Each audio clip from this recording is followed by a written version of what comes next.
Okay, hello everybody. Today we're here in Microsoft Flight Simulator 2020 in the Cessna Skyhawk 172. Today we're doing a real-world op. So in my last video, I shared my long dual cross-country flight of greater than 150 nautical miles to 3 airports. Today we're going to do that flight in the simulator, and I'll also overlay some of the in-flight footage from the real-world flight as we pass off different waypoints. We'll be doing a full cold and dark startup with a pre-flight walk-around, and we'll be playing it straight, just as if we're doing the real flight.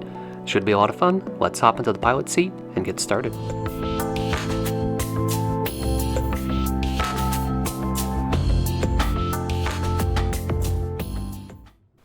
Okay, all of our papers are here in the cockpit. The control wheel locks are removed.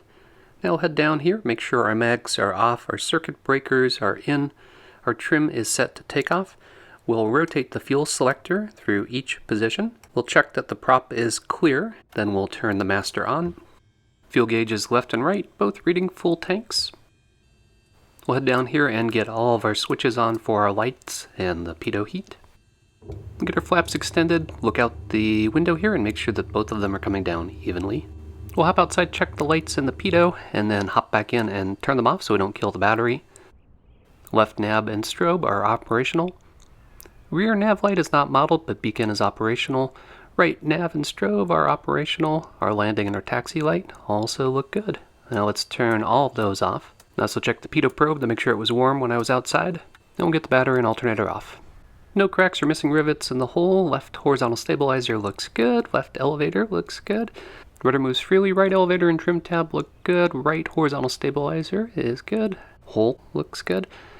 Our flaps are secure and our ailerons move freely. The right wingtip lights look good. The leading surfaces and strut are healthy. The tire and brakes look good. Fuel sump isn't modeled, but we'll pull a sample, climb up onto the tank, and measure the amount of gas. Then we'll check the oil. Check the tire, strut, and exhaust. Check the prop spinner and belts. Verify static port is clear. Head down and check the tires. Up and pull a sample from the fuel sump up onto the wing. Check the fuel levels. Pitot tube is clear and drainage hole is clear. Stall opening is kind of modeled. We'll check that that's clear. Wing lights look good. Our aileron moves freely. Our flaps are secure, and we'll hop back into the plane. Pre-flight inspection is complete. No passengers and no passenger brief. We'll turn our beacon on, make sure that the avionics are off. All of our circuit breakers are in. No nav lights required for this trip. Verify our fuel selector is to both, and our fuel shutoff is pushed in. We'll call clear prop. Turn on the battery and the alternator, get our fuel pump on, mixture into full rich. Once that peaks, mixture to idle cutoff, and then we'll get our fuel pump back off. Then we'll crack the mixture a little bit because the simulator won't start with it at idle cutoff. Feet on the brakes, never trust the parking brake. And ignition. It'll bring the mixture into full rich. Verify that we have oil pressure, we do, and we'll bring the throttle up to 800 RPM. And let's lean the mixture for ground and taxi. Okay, avionics are coming on. This also turns on the intercom so we could put our headsets on. As the Garmin boots up, we'll bring our flaps up, we'll look out the windows, make sure both of them come up evenly. In real life, the Garmin's deflect the course deviation indicators half up, half left, and you have to verify that, and then verify that the OBS matches what the Garmin reads. The OBS does work here though in the sim, so we'll turn that to 030 and verify that that works in both OBS 1 and 2. Like your car's GPS, it takes it a few seconds to acquire the satellites, and it actually shows you which satellites it's acquiring and the number. There's a minimum number that it has to be able to find for you to be able to use the GPS. While that's acquiring, we'll pull up Foreflight and share the flight plan. So we are flying in a big triangle. Each segment is a little more than 50 nautical miles, flying to a towered field, which is Reading, and untowered, which is Selinsgrove, and then back to our home airport, which is Wyoming Valley.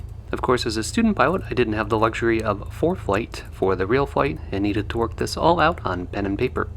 So I've got 1228, which is CTAF for Wyoming Valley. On standby, I've got 12095, which is Wilkes-Barre approach. We'll use them to pick up flight following. We've got guard of 1215 on COM2.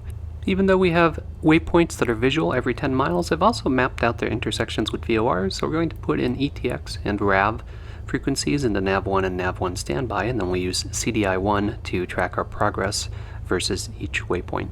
Our first visual waypoint is Crestwood Industrial Park, which is at the 355 radial from ETX, so I've dialed that in.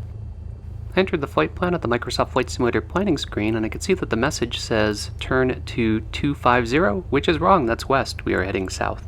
So if we bring up the flight plan, I can see that it's swapped KSEG and KRDG. So we're going to fix that now and put them in the right order. There we go. Now our triangle looks right, and we are taking off in the right direction. Since we have the luxury of a heading bug, let's set that to our initial heading.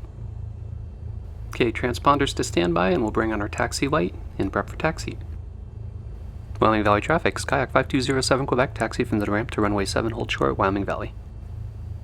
Okay, as soon as we start moving, I will test my brakes, then you can test yours. 5207 Quebec is the real-life aircraft that I've done most of my flight training in, and I have a custom livery for it here in the flight simulator. Okay, brakes are working. It actually wasn't available for this real-life flight. I was in 172 Golf Charlie, which is a Skyhawk K versus the Skyhawk M that's 5207 Quebec. I made this airport and plopped these planes down here. They're really here in real life, including this Cessna Skymaster on the left. Alright, because I intend to back taxi all the way down to 25, I'm going to turn left so that I could see if anybody's on final on 25 for the run-up.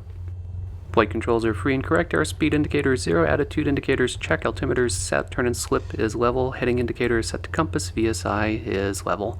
No flaps for this takeoff. Fuel quantity left-right is full, which is what I measured on the tank. Fuel selectors to both. Our mixture is coming into rich, and our trim is set for takeoff. Clear behind us, feet on the brakes, throttle up to 1700. We'll do our mag check. So here we're looking for the RPM drop as we turn off each magneto individually, and we're also listening to the engine to hear if it's running rough because we have fouled spark plugs.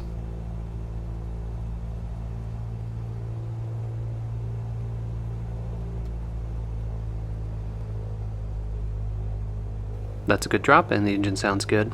I have actually had fouled plugs detected during a mag check. There's an easy procedure to get them cleaned. Suction gauge is in the green, oil pressure and oil temp are in the green. Our ammeter is showing that it's charging the battery, so let's put a load on it by turning on the pitot heat to verify that. Pitot heat on, and you can see a slight drop in the up gauge up there, so we'll turn pitot heat back off. Next we'll pull the throttle to idle, make sure that the engine doesn't quit. Looks and sounds good. Avionics 1228, 12095, 1215 on COM 2 are set. Alright, takeoff brief. We're going to back taxi on 25, depart from 25, doing a normal takeoff with a straight out departure, climbing to 4,500. We have 3375 runway length. See anything we don't like while on the ground, throttle idle, feet on the brakes, come to a stop. Engine failure after takeoff before reaching 1,000 feet. We're going to pitch for Vets glide, which is 65 in this aircraft, find a spot straight ahead and land. Engine failure after that, we're going to pitch for 65, look for the best place to land, and perform a forced landing. You are playing the part of my CFI in this video, so you are the pilot in command. Alright, time to turn on our strobes and our landing light, get our transponder to alt mode. Wyoming Valley traffic 07 Quebec, back taxi runway 25 for departure, Wyoming Valley.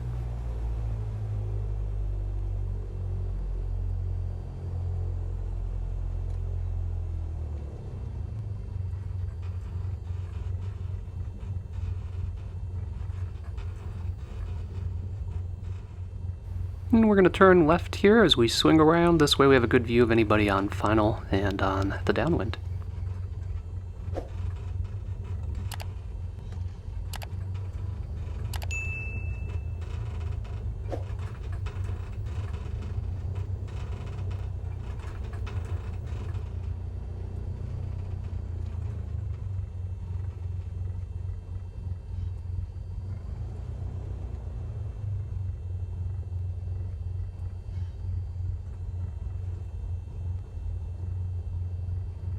Wyoming Valley traffic 07 Quebec, departing runway 25, climbing to 4,500, straight out departure to the south, Wyoming Valley.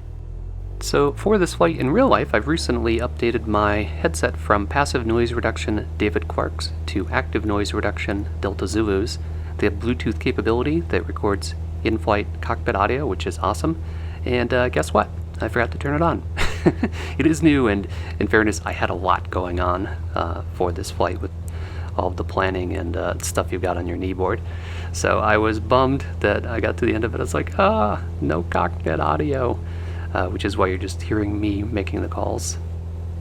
If you listen to my previous video though, anytime I was talking to ATC, that's on liveatc.net, so I was able to pull the ATC tracks and play some of my conversations with approach and tower in my last video. I've put in the same weather conditions from the actual flight and tried to recreate the sky as much as I could. It was a nice hazy winter sky on takeoff, and as things warmed up, the clouds started to dissipate.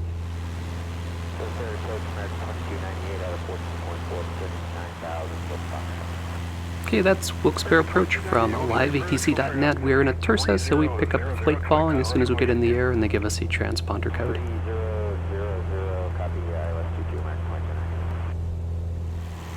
We're on track. Let's sit back and enjoy that awesome flight simulator scenery.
Alright, it was a lot of fun to recreate that flight in the simulator, and it was good practice for me because one of my next steps is to do this same flight solo, which I'm really looking forward to. I did the side-by-side video of the Reading landing versus the simulator, and I was amazed at how much they matched right down to the touchdown point for the C172, so that was wild. So I hope you enjoy content like this. If you do, be sure to click that like button, leave me a comment, and don't forget to subscribe. Thanks, as always, for flying along with me, and stay tuned for further flight adventures.